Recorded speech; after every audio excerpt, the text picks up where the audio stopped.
Thank God she's away from him. It might have been her. Confessions of Oscar's ex. And I had actually turned into this kind of vicious, malicious saleswoman. cosmetic come-ons to get your money. You've literally told a complete fake story. Complete fake story. FaceTime.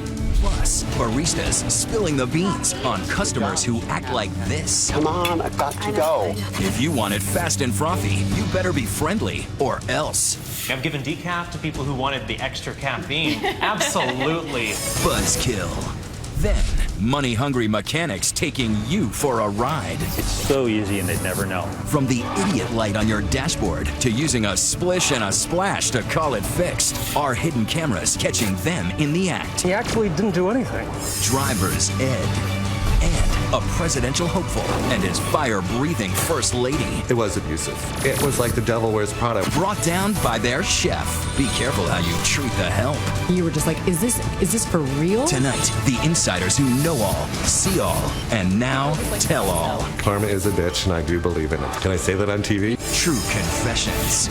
Shh. Here now, David Muir. Good evening, and tonight right here, you'll see our confrontations at the auto repair shop and at the cosmetics counter, looking out for you. But first, a confession we're just now hearing tonight. What was it like to live with Oscar Pistorius, the Olympic champ, free and at home tonight? Not guilty of murder, instead guilty of manslaughter. And this evening, a voice in this story you haven't heard. Another longtime girlfriend before Riva Steenkamp, confessing how afraid she often was living with the Blade Runner. ABC's Matt Gutman in South Africa tonight. It's a story everybody's talking about. Stunning murder case. Oscar Pistorius. Accused of murdering his girlfriend. Shot his girlfriend. His girlfriend. When news broke that Oscar Pistorius had shot to death a woman in his house, many people assumed it was another blonde beauty, Samantha Taylor. People thought it was you. People thought it was me. I mean, I received a lot of, rest in peace messages. That was really scary. Scary because Samantha had been Pistorius' longtime girlfriend, just 17 when a 24-year-old Pistorius swept her off her feet. He was already a worldwide celebrity. Their first date, a month after his historic run as the first amputee to compete against able-bodied athletes in a world championship. I met Samantha outside Cape Town, the majestic seaside city where she now lives. We had a great time together, and he was very charming. He was a really good guy. He was very respectful, very kind. Samantha's mother, Trish, eagerly welcomed the sports hero into their close-knit family. How well would you say you knew Oscar Pistorius? Very well. She says she soon took on an unexpected maternal role, offering him advice and support. He spent a lot of time at our house. I think in the beginning I saw what he wanted me to see, and then as time went by, I think I started seeing a very different person. Trish says she quickly discovered a dark side his adoring fans never saw, what she calls a lost and lonely soul, who sometimes exploded with fits of anger. I heard him screaming at Samantha once on the phone, yelling. Through the phone? Yeah, through the phone, with foul language. That shocked me. Were you ever frightened of his temper? Oh yeah, definitely. You say he would shout at you. For what? I didn't take my plate to the kitchen. He would shout at you for not taking your plate to the kitchen? Yeah. She said life with the Blade Runner was like living on a razor's edge. So did he drive fast all the time? Yeah. Samantha says Pistorius had a love of danger and a need for speed. He drove in the car with you at 200 miles an hour on a busy highway. If anything happens, you both are dead. Yeah. How close do you think you came to death with Oscar? There were a couple times that were quite close. For Pistorius, she says there were no limits, not just with cars, but also with his ever-present guns. He definitely had a passion for guns. Did he always carry it with him? Yes. He didn't just carry it, he used it. Samantha was in the back seat of a car with Pistorius and a friend when Pistorius fired his gun. He shot out the roof. So before you knew it, he suddenly shot out into the roof? Yeah. How loud was it in the car? It was really loud. I got such a fright. I think Oscar was an accident waiting to happen. That is the title of the book Melinda Ferguson has co-written with Trish Taylor, detailing Samantha's 18-month-long relationship with Pistorius. He was the bullet in the chamber, the Nike ad. The guy who was always something was going to happen. In a sense, it was all leading up to some tragedy. That's because Samantha and her mother say Pistorius was deeply unstable. Not the confident champion everyone else saw, but an emotional wreck. The man some thought turned on the tears for courtroom theatrics, according to Samantha, was truly a constant crier. How many times have you heard him cry? A lot. 10, 20, 50? Probably about maybe 300. You're not exaggerating. No. The Olympics, she says, was his lowest point. The man who proudly held his country's flag at the Paralympics was cracking under the pressure, barely keeping a grip. He was crying to me on the phone every day, just saying how he was lonely, he didn't know what to do with his life, he was very isolated. I thought, what if he commits suicide? I was getting really, really worried about him. He had made all these promises on how he was going to see a psychologist, how he was going to change his life, and everything was going to change. But nothing did change, Samantha says, and worst of all, she says he was cheating on her. You know, there were definitely a lot of other women in his life at the same time as me. In a lengthy email addressed to Samantha and Trish during his Olympic training, Pistorius wrote, "There are often very dark areas that haunt you. Most of my adult life I've had moments that I sabotage the good that I have." Sometimes I find it easier to believe that there is darkness in others, like I know it is in me. He writes a lot about his darkness. A lot. Then the final straw. Samantha claims they had not officially broken up when Oscar shows up on television at an awards ceremony with another blonde, the woman who would die at his hand, Riva Steenkamp. Oscar's a very, very sexy boy. He's a gentleman. I went downstairs and the awards were on and Oscar had Riva on his arm. And Sam was watching it. Yeah. And I just thought, oh, what a bastard. Oscar testified that they were no longer a couple when he was with Riva and that he never cheated on her. But everyone agrees that after that outing, their relationship was over. Their next meeting would be in court. Oscar got very angry. The last person Oscar Pistorius may have wanted to see there, his ex. He said that Oscar screamed at you. Yes. As for Pistorius' testimony, Samantha has intimate knowledge that gave her pause. You shared a bed with Oscar. Yeah. Like Riva. The same bed. Yeah. In the same room. Mm-hmm. She says parts of his story that he believed Riva was an intruder did not ring true. There were things that didn't match up to my experience staying at his house. Things like Pistorius claiming he didn't see Riva walk into the bathroom. I didn't see her get out of bed. It was pitch black. And Samantha says Pistorius did not typically keep his room that dark. Did he sleep with the curtains closed? He usually slept with the curtains fairly open. He always had some light coming in. Samantha said that although Pistorius did startle easily, he would always ask her about any sudden noises. If there was a noise, we discussed, like, did you hear that?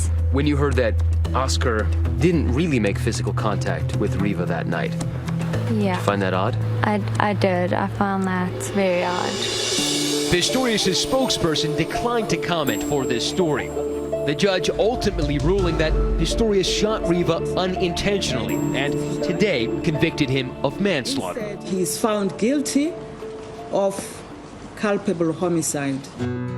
Just this morning, Samantha told me no one besides Oscar knows what happened on the morning of Riva's death. But having said that, we all need to move forward with our lives. Do you still love him? I think a part of you will always have love for someone that you've loved. But I think that, that was a chapter in my life and that chapter's closed.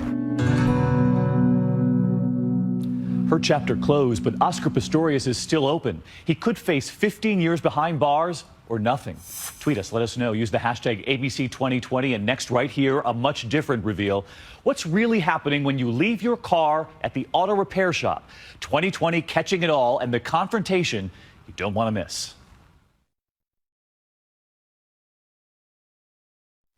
We're back now, and what really happens when you drop off your car at the auto repair shop? Are you being taken for a ride? Our camera's rolling tonight, and Gio Benitez catching some mechanics right in the act. Stephanie Wash is making the drive that every vehicle owner dreads, a visit to the auto mechanic to fix a problem under the hood. But in this case, Stephanie is actually an ABC News producer, and her Infiniti SUV has been equipped with an optional accessory, our hidden cameras. 2020 is going undercover at auto repair shops to see if what our confessor says is true, that there are way too many mechanics out there who are willing to take advantage of their customers by doing unnecessary repairs. You're a bit at the mercy of whoever's opening up your hood and looking at it. Joe the mechanic should know. He's been fixing cars for more than 40 years. We've agreed to put him in a disguise with Hollywood makeup and not use his real name. In exchange, Joe agreed to tell 2020 about the dirty little secrets of his trade. Joe says there are even special names for these transaxle transgressions, like gravy work, which means billing the customer for much more time than a repair job actually takes. Like a brake job. Most shops will charge an hour and a half to 2 hours to turn the rotors, put pads on it. If you're good and got good equipment, you can do it in 20 or 30 minutes. That's gravy. You're doing it in less time, but you're getting extra money for it. That's right. Joe says another inside trick that some mechanics use is the so-called wallet flush, where a routine oil change can turn into something much more expensive. An $18 oil change. Well, they lose money on that. The idea is to get you in so they can sell you the coolant flushes, trans flushes, power steering flushes. That's where the money is. In other words, if you're flush with cash, get ready to be hosed. It's real easy to check the transmission fluid. This is actually very clean, but honestly, I've seen recommendations for flushes on fluid that looks like this. Joe says what drives all of this is the tiny profit margin at many repair shops. He says most mechanics are honest, but all too many are pressured by their bosses to push unnecessary work. He used to do it himself. I'm ashamed a bit to admit it, but when your boss tells you either you do it here or the door's right there, what are you going to do? Now, I need a job. Everybody needs a job. Getting back to the tricks of the trade, Joe says one of the most common and profitable ways to jack up a repair bill is exploiting fears over the check engine light, affectionately known by some in the trade as the idiot light. It's expensive. That people are afraid of the check engine light. You see that check engine light, you say, oh my gosh, something's wrong with it. You go to the mechanic, and really, it could be anything that's happening in here, right? Oh, yeah. That brings us back to our hidden camera test with Stephanie and her SUV. We wanted to see if mechanics would try to take advantage of her over that so-called idiot light. But first, Stephanie takes her Infiniti to two highly rated mechanics to ensure her vehicle will be in perfect working order. This car is road ready. Absolutely nothing wrong. Ace mechanic Audra Forden comes up with a simple plan to test how mechanics will handle our check engine light. So what we're going to do is disconnect the mass airflow sensor. She simply unplugs this cord connected to the mass airflow sensor, which makes the check engine light go on. Audra says a diagnostic scan, which can cost from $50 to $100, will quickly detect the problem.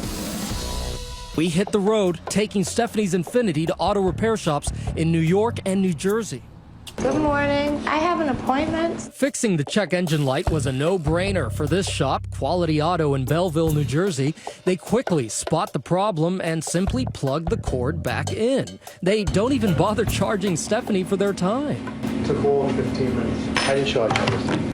Now check out what this manager tells us at the Firestone Repair Shop in Montclair, New Jersey. Hi. Good. His technician says our mass airflow sensor is filled with carbon and needs to be cleaned.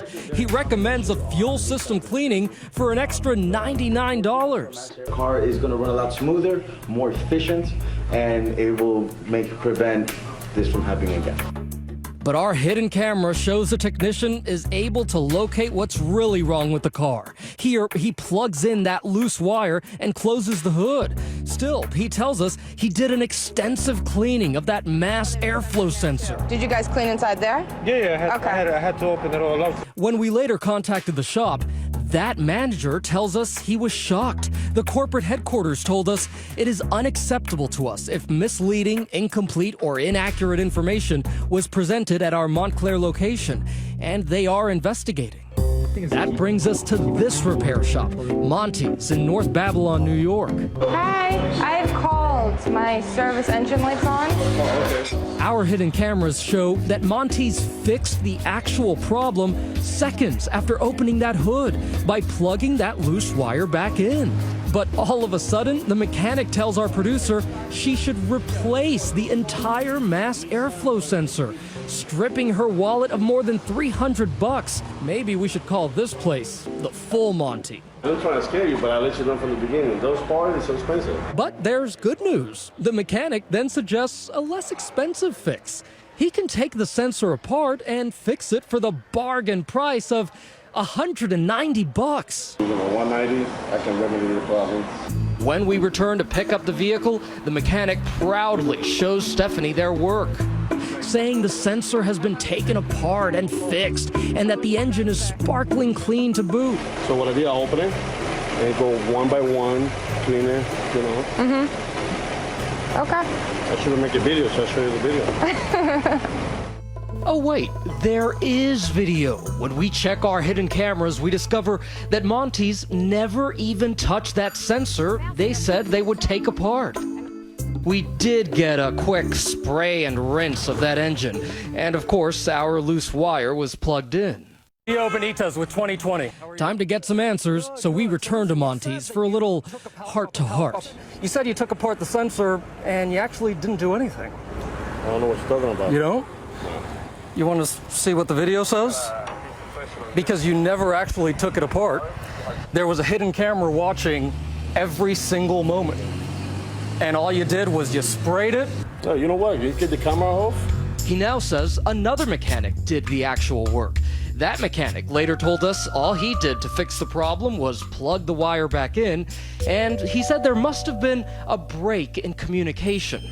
The Automotive Service Association says the majority of the service repair industry is ethical and only charges the consumer for necessary work. Most mechanics are honest. Our expert mechanic Audra agrees. Still, she says you should always question your estimate and get a second opinion if you're skeptical. By the way, if you think it's only women who are vulnerable to shady mechanics, think again. Women are preyed upon because it's assumed that they don't know anything. When in fact, the dads of today don't know very much about cars either. And she has some very simple advice. Read your owner's manual. That would solve a lot of problems because you would have confidence. Why do people take advantage of you? Because you don't know. Don't let them. When we return at the makeup counter for a different kind of making up. It's amazing. This is very exclusive. From the name game. Kim Kardashian and Beyonce both use. To the we're all sold out scheme. Wait, they do this? Oh, yeah. Coming up next. Shh.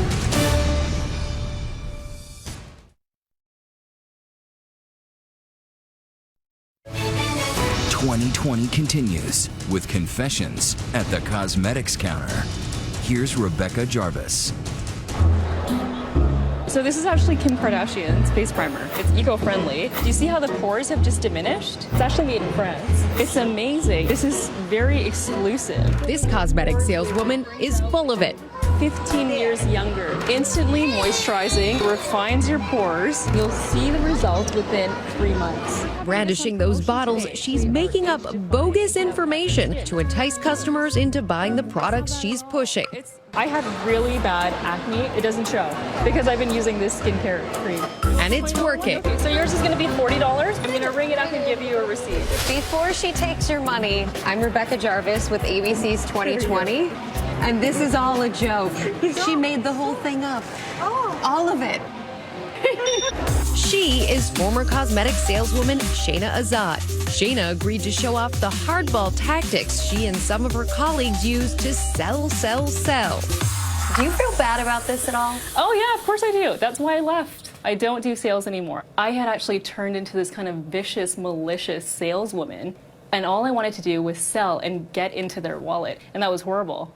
And just how is that done? Shayna agreed to return to the cosmetics counter one more time to show us some tricks of her former trade. We set up a kiosk in a New York mall, decorated it, outfitted it with hidden cameras on top, in a mirror, and on a nearby escalator. We repackaged simple drugstore moisturizer to give her fancy product to sell, then sent her to work. Can I show you some products now? You look like a stylish mom that loves cosmetics. Sales tactic number 1, reel in passersby with flattery.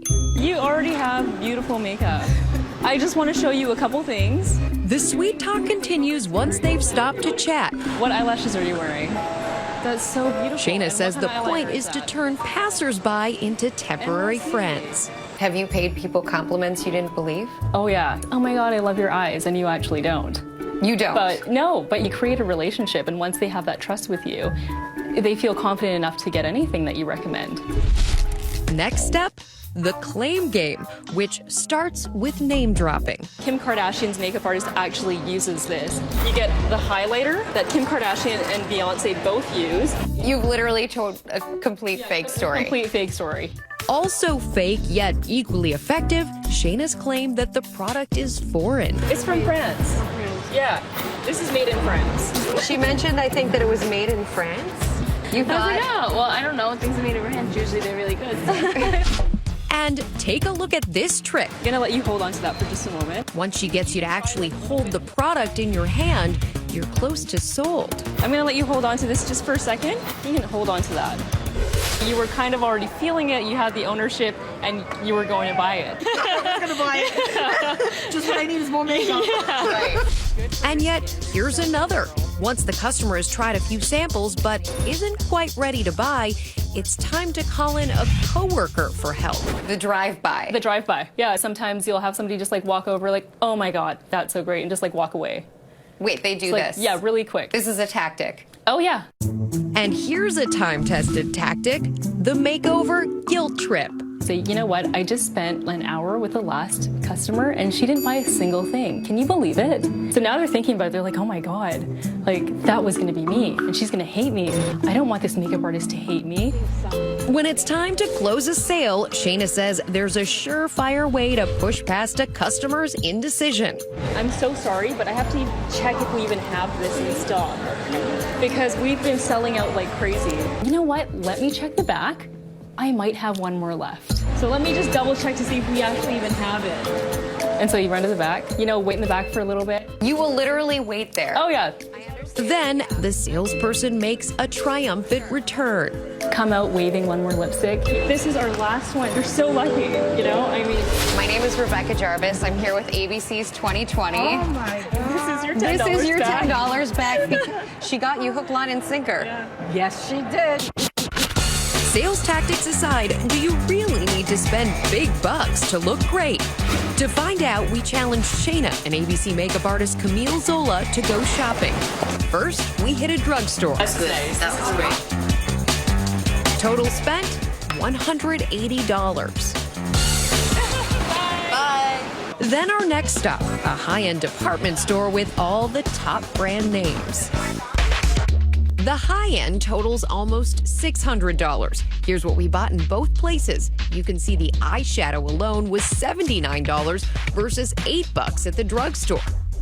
Since the department store makeup costs 3 times as much, is it really 3 times better? To find out, Shayna and Camille went to work on these adorable sisters, identical twins. One gets the drugstore makeup, the other, the fancy stuff. Here's the before and after. Can you tell the difference? Our next stop, Times Square. Come on in. Come on. We're with ABC 2020. Could they tell which cosmetics cost the big bucks? Which of the two of them is wearing the expensive makeup? That's a high-end. This is drugstore. This one's drugstore. And what do you? You think this is high end? That looks more natural than that. I think the one on the right is the high end. What makes them difficult to tell apart? Well, they're twins. Are you ready for the big reveal? 1, 2, 3. Ah. She's the high end. Yay! Surprised? You cannot see it. Yeah. That's ridiculous. What is that? Like $600? Of course, there could be other benefits to the pricey stuff that we didn't test. For example, it may last longer. But still, if you want to save. And happy drugstore makeup shopping. Thank you. So what do you think? Do you get what you pay for? Tweet me. Use the hashtag ABC2020. And don't go away. The secrets revealed behind the coffee counter tonight. Get ready for a different kind of jolt. Next, baristas bearing all. This lady was telling me, you don't know what you're doing. I took the caramel drizzle and I wrote the letters F-U on top. What you don't know about the people who pour your joe.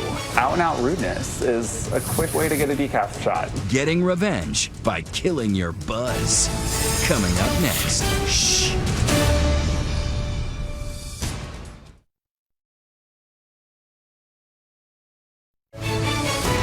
'20 continues with Confessions of a Coffee Maker.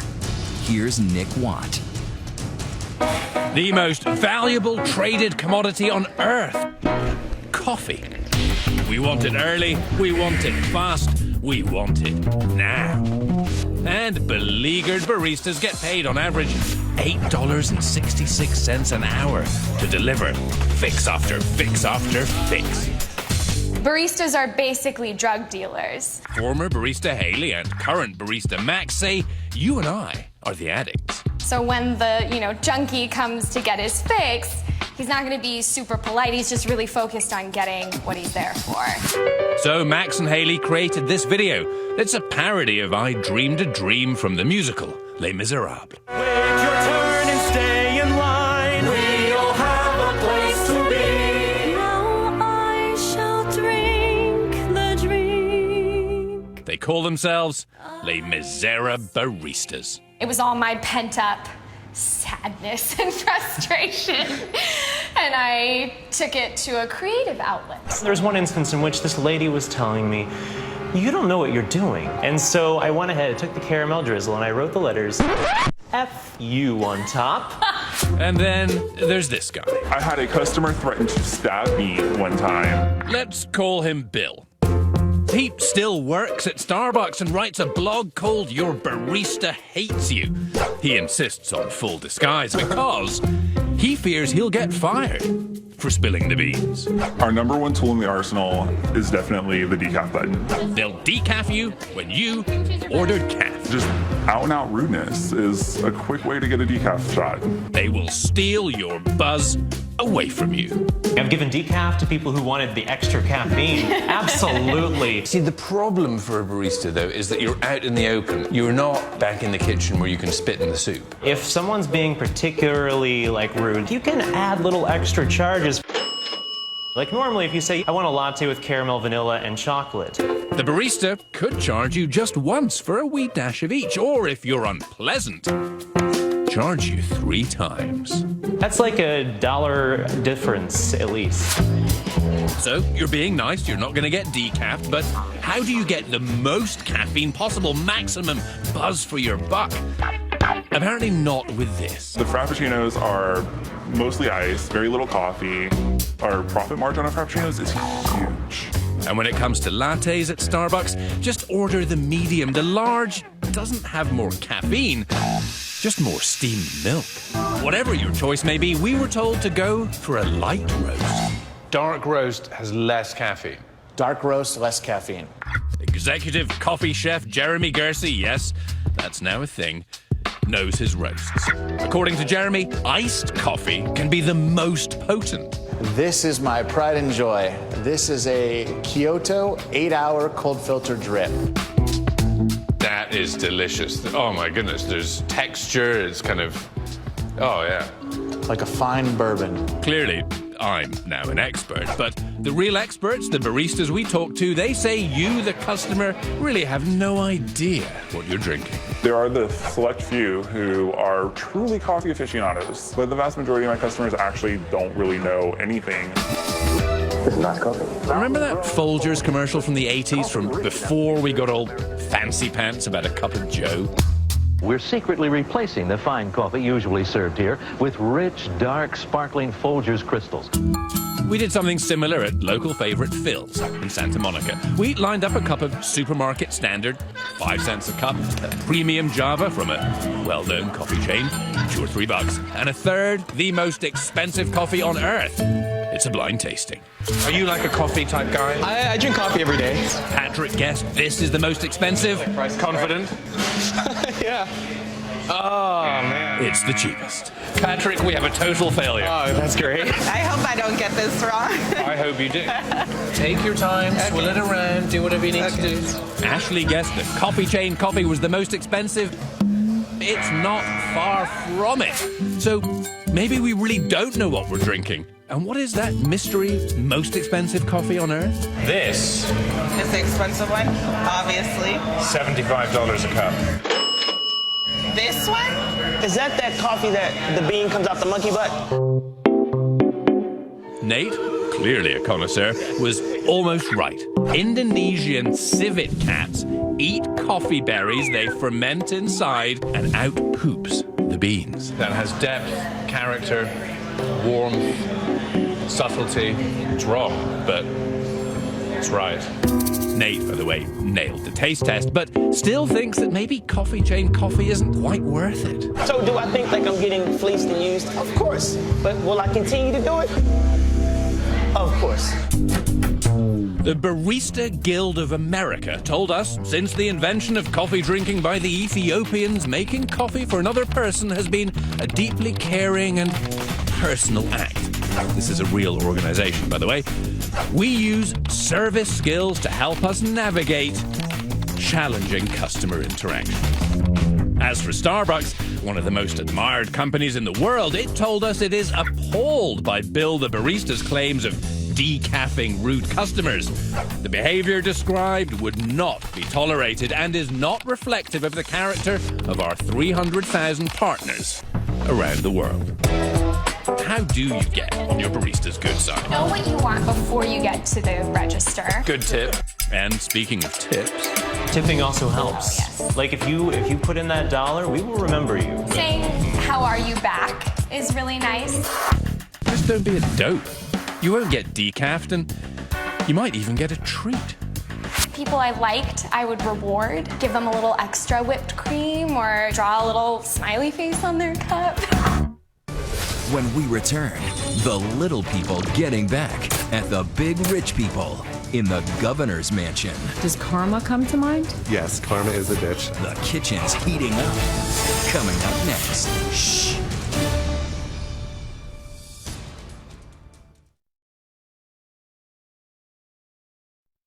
Well, tonight, don't mistreat the help. Confessions from a high-end chef now, watching his boss's every move. He'd worked for a high-powered political couple. Some thought one day the president and first lady. But what they were caught doing, and tonight he reveals how hot it truly was in the kitchen. Here's Amy Robach. Breaking news from Richmond tonight. Former governor and his wife are found guilty of most of the charges that they faced. This is an absolutely earth-shattering verdict. Just last week, former Virginia Governor Bob McDonnell and his wife Maureen found guilty of corruption. The McDonnells were weeping aloud and gasping. His head in his hands. Their conviction carries decades in prison. They seemed the perfect pair in the perfect dream house, the governor's mansion, basking in the allure of the grand chandeliers, regal columns, and attentive help ready to answer every whim. But when it came to the McDonnells, more was never enough. The one-time presidential hopeful's career toppled off the political pedestal, all traced back to the governor's former chef, Todd Schneider. I stood up for myself, and I feel glad I did, but I lost everything in between. Please raise your right hand. Schneider arrived at the mansion shortly after McDonnell was sworn in 2010 with great fanfare. So help me God. As Virginia's new First Lady, Maureen McDonnell, a former NFL cheerleader, even brought her pom-poms to the inauguration. Classic political couple, perfect hair, perfect marriage, on the rise. Schneider was Mrs. McDonald's personal pick for executive chef. So you did it for the experience? It's a good thing to have on your resume. I don't know about now, but then it was a good thing to have on your resume. It started out as a 4-star experience. Schneider cooking for some bold name celebrities. And the cherry on top, a budding personal relationship with the First family. I was part of the family, so I thought. But there was trouble brewing from the start. Schneider says Maureen became increasingly unpredictable, overly demanding, and became verbally abusive to the staff. What would she say? She would just say anything that came out of her mouth, but she really talked down to you and she would swear at you. The governor's poll numbers and national profile were surging. He gave the GOP response to the 2010 State of the Union address. Good evening. I'm Bob McDonald. But inside the mansion, the First Lady's popularity rating was crumbling. The maids had to go through a hard time because if the sheets were off about an inch on either side, she'd strip the bed and make them come back up and make it again. She was not balanced, so you had your Dr. Jekyll and Mr. Hyde going through. That same unpredictability, Schneider says, extended into the kitchen. The governor had a habit of throwing last-minute dinner parties with custom menus. When the mansion's kitchen didn't have the requested food, Schneider had to rely on supplies from his own catering company. I had to call my restaurant, and I had to say, I need all this food, bring it down to me, and then I would give them the food. And we were invoicing them. It would be an exchange system that would eventually land everyone in hot water. It was a conflict of interest for Todd, a state employee, to be paid as a private vendor. So he says the director of the mansion came up with an alternate plan. So they said, well, why don't we do this? We'll do a barter system. You can take back what we owe you in food, and we'll call it that. And how often would you have to borrow from your company? All the time. This governor had parties every day. Schneider started noticing one guest in particular showing up with increasing frequency. Johnny Williams, the sweet-talking CEO of a pharmaceutical company called Star Scientific, which was eager to get state-funded research for their new drug. How did the McDonald's treat him? He got carte blanche. He was treated very well. He was there for a reason. Williams began lavishing the first couple with gifts, everything from golf clubs and outings to a $20,000 designer shopping spree in New York City to a $6,500 Rolex that Maureen then gave to the governor as a birthday present to paid vacations complete with a lone Ferrari. You'd hear it through the grapevine in the house where it was coming from. It coincided with a lot of visits. Yes. So there was suspicions that something improper was going on. Yes. And for me, the big deal was the check for the catering. Schneider is referring to this now famous check, a gift for $15,000 used to help pay for the wedding of first daughter, Caitlin McDonald. The McDonald's had hired Schneider's company to cater the affair. But when Todd realized the source of the check, it was alarm bells, not wedding bells, that started ringing. That's what started it, was the check. And the $15,000 that they received from Johnny Williams. For some reason, I don't know why, something said, copy this check. Schneider suspected that investigators might come calling, and he was right. In February of 2012, the FBI showed up, but their suspect wasn't the governor. It was Schneider himself. And they knocked on my door and they started asking me questions. Remember that unorthodox bartering system between Todd's catering company and the mansion? Well, the FBI had gotten a tip. You were accused of embezzlement. Yes, of stealing food. I said, but we have a barter system. Schneider was counting on the governor to explain the arrangement and clear him. But by now, Washington Post reporter Rosalind Helderman had started writing articles about the cozy relationship between Williams and the first couple. Feeling the heat, the administration chose not to come to Schneider's defense. They should have backed me up. They should have said, yes, Todd did have an agreement that he was allowed to do that. I don't think they really knew who or what I had, and I didn't think they thought I'd fight so much.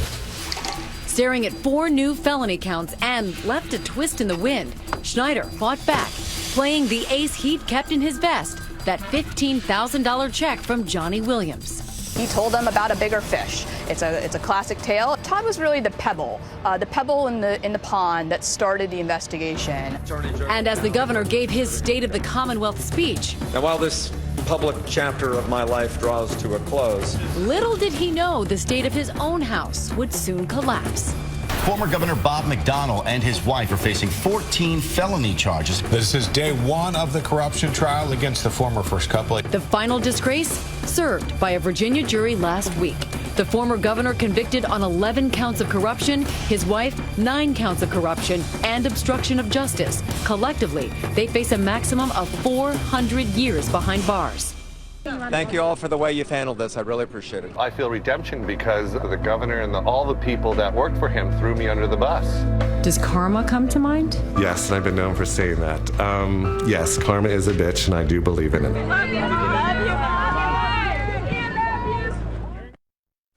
Well, thank you for watching here on a Friday night. I'm David Muir. For Elizabeth and all of us here at 2020, have a good evening.